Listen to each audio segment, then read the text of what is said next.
I took an improv class at Second City in New York, and as soon as I got in, the instructor goes and says, "First off, this is not the place where you're going to make misogynistic, racist, or homophobic jokes. If that's what you're here for, you're in the wrong place." And I was like, well, where is that? Because that's actually where I want to be. That's what I want to be doing. Comedy, how are you going to put such strict limitations on...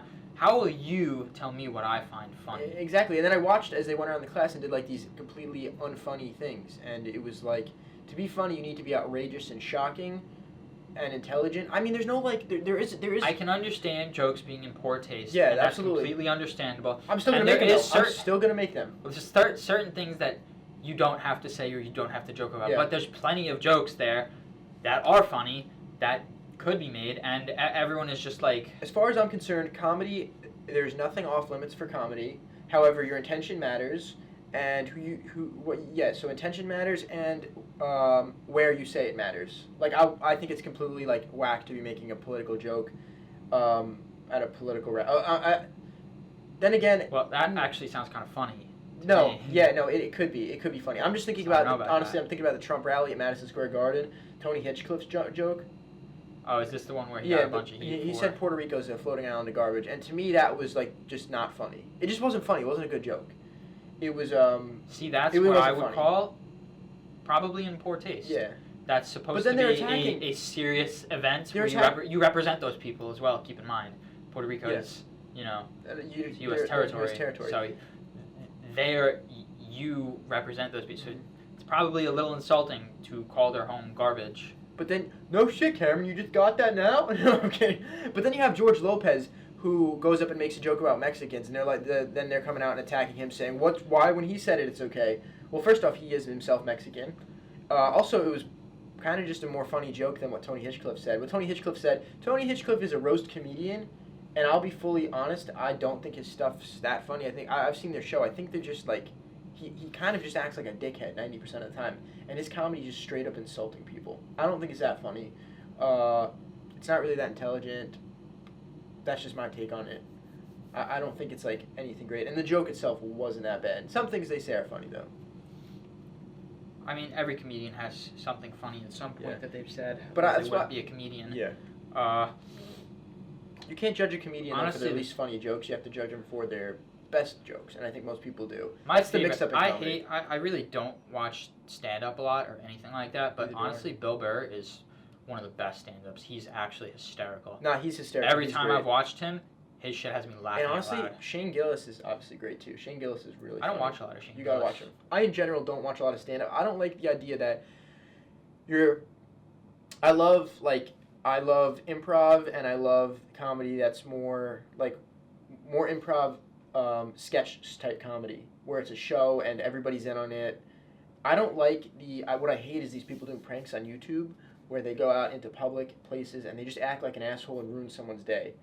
That's annoying because these people didn't sign up to be on camera. They don't want to be filmed, but you're here filming, put a camera in their face and just being obnoxious, and it's someone's mom, it's someone's grandma, it's someone's friend, and it's you're embarrassing them for self-gain. I think it's totally wrong. If it's in good taste, the joke, like in Practical Jokers, they're funny. They can do it. But you have some of these YouTubers being complete dickheads. I just think it comes down to, honestly, if it's funny, that's actually pretty funny. You know, you're like, all right, that is kind of funny. And if the person takes it the wrong way, I mean, oh well, but it's a funny joke. If it's something that's legitimately just like you're a nuisance or it's in poor taste, then yeah, I don't really go for that stuff. Yeah, I mean, like, if you're legitimately fucking up somebody's day, then it's like... And you defeated the purpose because you're supposed to be making people laugh. Yeah, harmless jokes, though, I don't have an example off the top of my head, but there's definitely YouTubers that go, okay, you know what?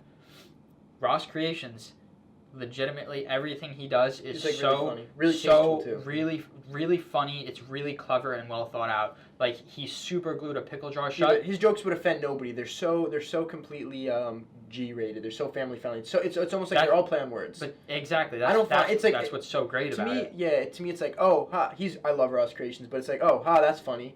But what's really outrageous... He called animal control because there was a dog in his house and there's a grizzly bear. I know. That's really funny. That's hysterical. The really stuff I find really funny was like Eastbound and Down, Danny McBride, Reno 911's really funny. Step Brothers, anything Adam McKay does is great. Adam McKay and Will Ferrell were the power team, and if they could get back together again and start making movies, there'd be a lot better comedies out right now. It's not a comedy, but it's definitely got. It's honestly, I could say one of the best written shows that I've seen in a while. The Rookie. Yeah. The show about the 45-year-old cop that moves to LA. Uh-huh. It's really good. The stuff that they do that's funny is really funny. The serious stuff is really serious. Honestly, it's a 10 out of 10 show. It's really, really good. It's on Hulu. I gotta check it out. I mean, I like character-based stuff. The same way you watch all super character-based. Watch a movie like The Wolf of Wall Street or Goodfellas, and that's about a character, and it's about people and their character, and that goes so in depth to that you don't need those movies. Do have good stories, but you don't need a crazy story, and that also applies to comedy. You know just what's need really so good characters that like you could, for instance, you could watch Napoleon Dynamite. That guy could be set in a coffee shop the whole movie, and you'd be interested to see what he says because he's an interesting character. You know what's not a comedy, but it's so funny because it's so character-based and the characters were so good? What's that?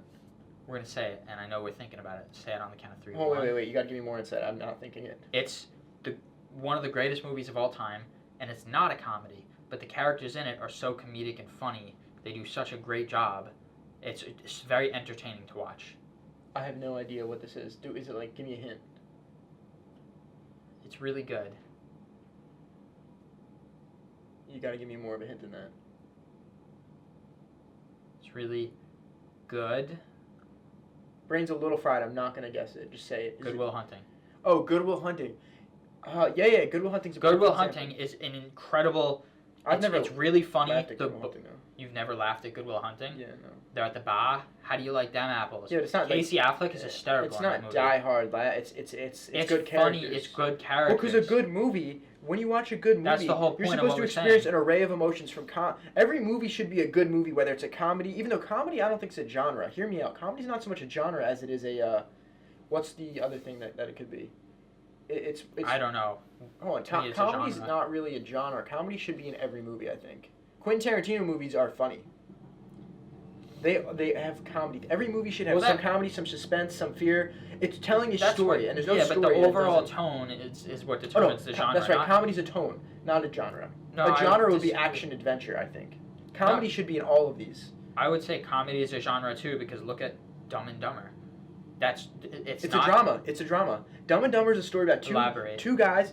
Every comedy is a drama at its core, and they're all based in some reality of like super. It's sad because these people take themselves really serious, and we're watching them, and their fucked up life. Step Brothers, the other guys, Talladega Nights, and Dumb and Dumber. Yeah, let me explain. It's a drama about two guys who have absolutely nothing going for them and decide to take a road trip across the country to change their lives, to follow something and pursue something. That's the movie. They just happen to be retarded. I would say it's a love story. Then. Or it's a love story between two guys. Yeah, either way, it's a drama at its core. It is. It totally is. In any comedy, there are dramas. Let's see what else. Tropic Thunder. Tropic Thunder is a drama. It's very dramatic. Zoolander 2. It's a super serious male model. He's just an idiot, and we watch him. Every comedy, this is how you write good comedy, I think, is the characters need to take themselves super serious. That's what's funny. It's never funny when they're self-aware. In The Office, no one's self-aware except for Jim, but the funny characters, Jim is funny, but Michael Scott, he's not self-aware. Dwight is so funny because he takes himself so serious in all of his nonsense. That's why it works. The only movies that are not dramas like this that are funny, and this maybe is more of a, but it would be, like, South Park is not at all a drama. But South Park's different. It's like a different type of comedy. If there was ever going to be a comedy that's its own genre, South Park would be it. South Park stands. Scary movies also. That's a unique style of genre. Scary movie is also completely, it's unlike anything. Well, because it's gag-based comedy. So it's all gag. It's like if you ever watch an early Charlie Chaplin movie, where it's like people falling, it's gags. The Wayans brothers, though, the Wayans brothers in Scary Movie, it's all gag-based. It's not character. There's no characters in those movies, really. You know, it's just people thrown in that have funny things happen and do funny things. You bring up something really interesting, which I think the audience would like to hear. Now, White Chicks is a character-based movie, if you guys want to make a movie or want to do anything, honestly, go watch Charlie Chaplin. Go watch anybody who's made a movie, one of those old movies, and just do what they did. I watched a video the other day, and it was a shot-by-shot on like 5 huge movies, and every single one of them was almost a one-to-one replica of something that, Charlie Chaplin did. Here's what people don't know. Do you know the movie Scarface? It's a remake. Scarface is the Al Pacino Scarface is a remake of Scarface from the 30s, and but it wasn't called Scarface. What was it called? The Gangster or something like that. I don't know. Forgot, but we watched it's the them all in exact film same school. movie. It's the exact same movie. Obviously, 70 years later, 40 years later, whatever it is. It's just a story. It's just the same concept of a gangster who he's on the come up. He's getting more power. Immigrant gangster. He he's makes Italian, it, though, in the and first then one. someone else who's not made it yet takes him out. There's a whole formula to it. They literally break it down to a science essentially in film school, and they do it over and over again. So that being said, that happens at the large Hollywood scale too. You could see it in any movie if you go watch it, and you'll see they just use the same formula over and over. But my thing is, it's true. What I'm writing for really now, because we don't have the money to afford a big scale production. That's not true. We're very wealthy. But think about it like this. Well, but think about it like this. If we're gonna do like the most fun and enjoyable moments of your life, the saddest, scariest moments of your life, all these things could be turned into movies, and none of them cost any money. If most people said, what's the funniest thing you've ever experienced, they would say, when I was hanging out with my friend and this happened, and I guarantee you it's nothing that cost $30 million. No crazy set pieces were needed. That's what I like to duplicate in my writing. It's all character-based interactions and situations. But there's also comedy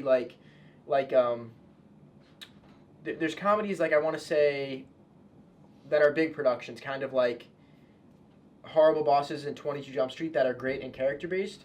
But they have a lot of action, and they have much more storytelling going on, and much more action in the story, if that makes sense. I haven't like figured figured out what it is. It's so different, I wouldn't say I need that action because there's plenty of movies without it that I love. Yeah. But like 21 Jump Street, 22 Jump Street. Those are great movies. Horrible Bosses. They've got those expensive elements that really add to the movie. As where a movie like Step Brothers kind of has those, but that's more of like they're just in their house fucking around, and it's great. I like Step Brothers better than those.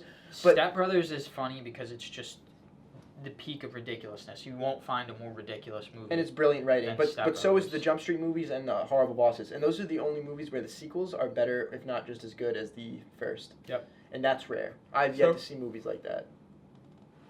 There's 3 titles for me where the second movie was better than the first. There's only 3 that I've seen. And it's Deadpool 2, Horrible Bosses 2, and 22 Jump Street. Those 3 particular movies, the sequel was better than the original. And the original was amazing. And Deadpool. Deadpool is another one where the sequels and the prequel and the sequels and the third installation, they're all on par. Like they're all the same. Yeah, no, there's no weak points in that franchise. What's a movie where the second one is not as good? I guess Iron Man? Iron Man's all kick-ass. That's all pretty good. No, they're different beasts. Let's talk like normal. I didn't have a problem with Iron Man. I didn't have a problem. A lot of people would say that, though. A lot of people, more than I think, would say that the second Thor was weak. No, I'm talking, what's an original story? We're not going to talk about the third Ant-Man, because God. Okay, Ant-Man's, funny enough, Adam McKay was a writer on that with Paul Rudd, I think, and I don't know what went wrong on that movie. Adam. No, it's not his What the fault. fuck? Don't blame him. It's definitely because he was working on a studio movie. But like, but it was just a bad movie. Really, really. I'm talking bad. like movies like, I guess Legally Blonde would be a good example. 90s movies Wasn't the sequel like bad? Yes, that's when it comes The to mind first because my one was mom was great. watching it the other day. Awesome. The first one's funny because it's its own kind of piece of property. It's not like a big chain movie. There may have been a book before or after, but it's like an original movie as far as I'm concerned. Original idea. And then the second one, they just completely miss it. Actually, here's my best example is Zoolander 1 and Zoolander 2. My God, what a shitty sequel. Zoolander 1 is fucking brilliant. It is genius how stupid that guy is in the movie. And then the second one, what happens is the character becomes self-aware, and the audience is in on the joke, and everyone's in on the joke. So now, all of a sudden, Derek Zoolander is saying, LeMay, he can't speak English properly because in the first one he was uneducated, ill-informed, and kind of stupid. But now he's like just a complete moron. They carried it away too far. Went too far. You need to keep it grounded in reality. It's realistic for him to be so dumb that he goes up and he's just like... It's like this could be real. It's funny because he's just like so clueless, but nobody's clueless enough to build a building with popsicle sticks. Yeah, like to then actually build it. He actually did that. To actually build it, it's like, okay, of course you would say that, but for it to be built, no, come on. And then Mugatu They did that joke. They did that joke perfectly in the first movie. Brilliant. It needs to be at least 3 times bigger. He thought that the replica was the actual building, and then they just were like, "All right, it worked so well the first time. Let's make it even more ridiculous." I know, and they fucking killed it. They killed it. That should have been scrapped in the writer's room. They should have really looked at the script and said, you know what? It's actually not funny. And then, or it's too stupid. And then the other thing that movie did not release. It escaped. Yeah, it escaped. Mugatu in the, and I love Zoolander 1. Mugatu and his muscle suit, like, come on, that's dumb. That would never happen. What would happen is Mugatu being this eccentric designer, that's real. Him being arrested in the muscle suit, that's not. And a big part of the story is that's interesting is the first one there was a guy named Drake Sathers. Sathers, I think I'm saying his right. Drake Sathers, or Drake Sather, and he wrote the first movie. And apparently he was like a very brilliant comedian from the '90s. Unfortunately, he passed away and didn't write the second one. So his input was missing, and maybe that's why it kind of missed the mark. I don't want to take away from Ben Stiller though, because Ben Stiller's a genius. Ben Stiller's fantastic, and it wasn't. He commented on Zoolander too. I think he said he was really surprised when it didn't do as well. But I mean, but I think maybe they became a little too. It's possible they were just so happy and not. They didn't consider the possibility of it failing. Yeah, because the first one did so well, but it just wasn't. It was missing that specialness that the first one had. So. All right, I think, but like honestly though, I would say it's so tricky. Ben Stiller is certainly my top. I can't put any specific order, but I have a top 5 favorite comedian, like writer, director, kind of producers. Ben Stiller, Adam McKay, Will Ferrell, Judd Apatow. Judd Apatow is responsible in one way or another for pretty much every comedy in the past 20 years. He's kind of behind the scenes on it. Every single one. It's like insane. But and then there's other people. Who am I leaving? I don't want to leave anyone off. You know, he's not. Oh, Danny McBride, and Jody Hill, and David Gordon Green, obviously. You know, he's not a comedic actor. He was for a while, but not anymore. So he's not on that list. But it's something that I'd like to touch on is Austin Butler. And everybody saw Dune 2, so we all know that he can play a psychopath really well. So much so that he's actually been cast in the reboot of American Psycho. So that's going to be interesting. Well, that movie, that's another one. Will it be good like the first? They didn't even want to make that movie the first time. Do you know that they did a second one with Mila Kunis? Oh, so there's a second one? There's one after Christian Bale. Then this one's going to suck. They did one with Mila Kunis, and apparently it was so horrendous and it bombed, and everyone was like, what the hell was that? I didn't even know that. So, honestly, I think they'll get this one right. You know what's funny? I think they could do it. The actor always takes the blame when a movie fails in Hollywood, but it's almost never the actor's fault. They're just an employee on the set. They're an employee. You don't sit there and say, oh, that PA fucked up the whole movie. An actor's in the same spot, though. I gotta say, it's really the writing. If you don't have a good script, then the actor can't do anything to save it unless they just can't. Even if you improv, you can't improv a story, really. A whole movie. You can improv a scene that's got to lead to a story. You can't. The actor can't do that, nor should they be responsible to. It's really the writing and the directing. The movie's, if it's doomed before the actor ever sees the script. Exactly. And I think that when you have big studios or any production companies involved and want to put their hands in the pot, and too many cooks in the kitchen from anywhere. Yeah. Like you said, that's going to be the issue. If there's too many conflicting opinions, I know that there's a particular example that just slipped my mind, but a lot of people talk about, that's an ongoing issue that a lot of people have is if you make a movie and you get a studio involved, if you're fortunate enough to do so, they have a lot of creative differences and they will rewrite a lot of your story. So that's something that gives people a lot of hesitation. Now, I would love making a project and having a studio get involved. I would love to do a studio film. Obviously, it's anyone who says they don't want to do a studio film as a filmmaker is lying. They're lying to themselves. But here's the thing: there is something super exciting about the idea that I can take a camera, put together a small budget, and literally go shoot whatever outrageous idea I have with no interference from anyone, and I can go make that. Now, I think if you are a good creator, a good storyteller that checks yourself and has a team around you of people who know what you're doing, that's good. But if your team of people is a bunch of, I want to say amateurs, and nobody's able to sit down and say, guys, this sucks, we're doing this wrong, then you're going to go off the rails into failure. So it's important to check yourself. Then you can do it independently, Because it is important. I've seen people, and we've worked with people who like, it's like, there are things you should do in marketing, things that should be considered when making a film. Who's this appeal to? Is it good? Is it good is the big question. Is it entertaining at all? And if it is, then keep going. And if it's not, don't be afraid to say it. I mean, student filmmakers especially. Anytime we work with student filmmakers, like, they're scared to like nip it in the butt because they're like, oh, but it's my baby, it's my passion project. You know how many scripts I've written where it's like my passion project, but I fucking cut the whole thing because it sucks. And after a year of reading it, I'm like, this is no good. We're done here. I'll tell you Happens something all the that's time. particularly helpful about Screen Surger, Render Row, and our entire production establishment is the fact that the most honest person in the world and the most critical feedback ever is the feedback that we give to each other. So if it passes that, it means we have a pretty good project and we can move forwards with it. So usually feedback that we get from each other tends to be the most valuable, because if you can pass that biggest critic, everyone else is probably going to enjoy it. There is something to be said though about trust your gut. I mean, if you've made consistent films that are funny, like I make short films and I think for the most part the people I show enjoy them. So I'll show my mom an idea or run an idea by her or Cameron. I run ideas by Cameron all the time and he's like, that sucks. And I say, but you know what? I've said no to ideas that have gone through, and it turns out more people like them. He says no to ideas all the time, and then I go and make it. I say, but trust me, I think this would work the way it's in my head. And then I go make it, and everybody loves it, including Cameron, who's doubtful at first. So trust your gut to some degree. It's all that to say. Cole Bennett, Lyrical Lemonade founder, had a really fantastic quote when he was, What's the battery life on this? It came from. It should be good for a little bit longer once I finish this. Cole Bennett, Lyrical Lemonade, he was on the set of his first music video, and he was thinking about the Tarantino quote where he's like, nobody can direct this movie the way I can. If you do have the vision and the idea, fuck what everyone else is saying. You need to see yours through to the end, because if you really have it, you know it. Absolutely. And, yeah, you should trust yourself. You should feel strong in your ideas, and that is absolutely true. I mean, don't let anybody come along and destroy your idea if you truly believe that it's good. The problem is a lot of people don't know how to tell good from bad. They can only decipher what's actually good from bad and what's too far out there from bad, then there would be more success in that. A lot of people get very attached to stuff. That's shit. It's very hard. That's like an amateur mistake, though, is what I think that is. It's very hard for them to hear that their idea is just not there.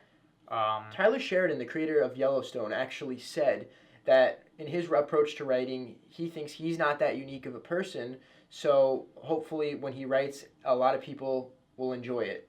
That's interesting. I've never heard it before, and I think it's totally true. There's nothing wrong with being kind of a normal person. That's a great approach. It's a great approach. That's the perfect way to look at it. Is everybody's gonna like it. Millions of people, everyone watching is not.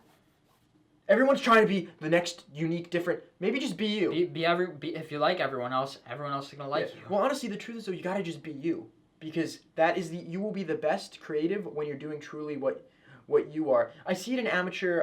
So I see it in like painting and stuff as well. When we went to film school, everybody wants to make a film about depression, anxiety, and some deep, meaningless thing that maybe it's meaningful to them, but like generally it's just so deep, and it's like at 22 years old, you probably don't have the life experience to really dig into that issue.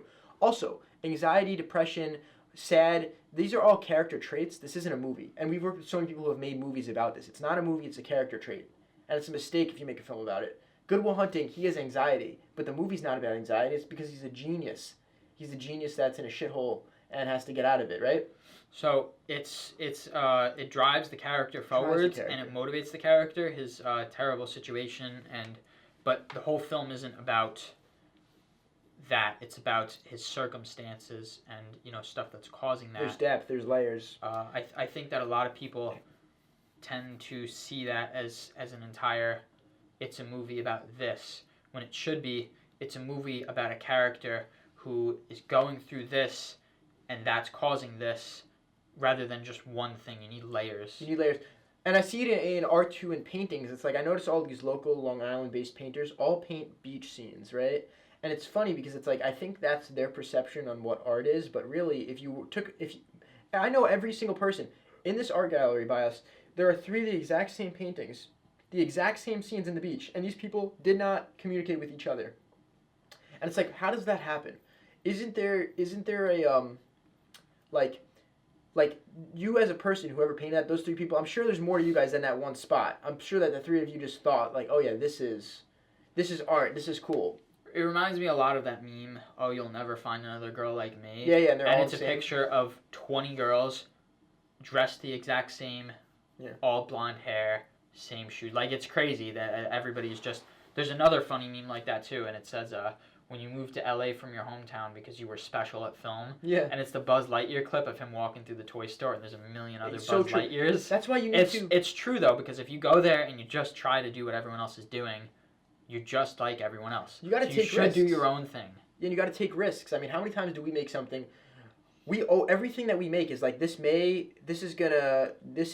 either do a lot of good things for my career or a lot of bad things. I might look stupid. I'm definitely going to be vulnerable in putting this idea out there and showing my family this weird sketch that was in my mind and judged for it, or I might be. But it's like, you know what, I think that it's funny, and I think that the idea is strong enough, and it deserves that spotlight, so I'm going to make it. That's kind of how I view everything that we make. It's like, it's fucked up and out there, but I think it deserves to be brought to light. If there's even one person that will enjoy it, then by the rules of everything, math and the planet, there's millions of other people that will also enjoy it. And if you like whatever your idea is, and I don't mean to tell anybody I don't like the idea of telling anybody what they should or should not make, even though I hate depressing, boring crap. If it's depressing and boring, it's not entertaining. Make what you want to make, and just make it good. That's bottom line. At the end of the day, whatever you're doing, do it good. Yeah, and I think we'll end on that note here.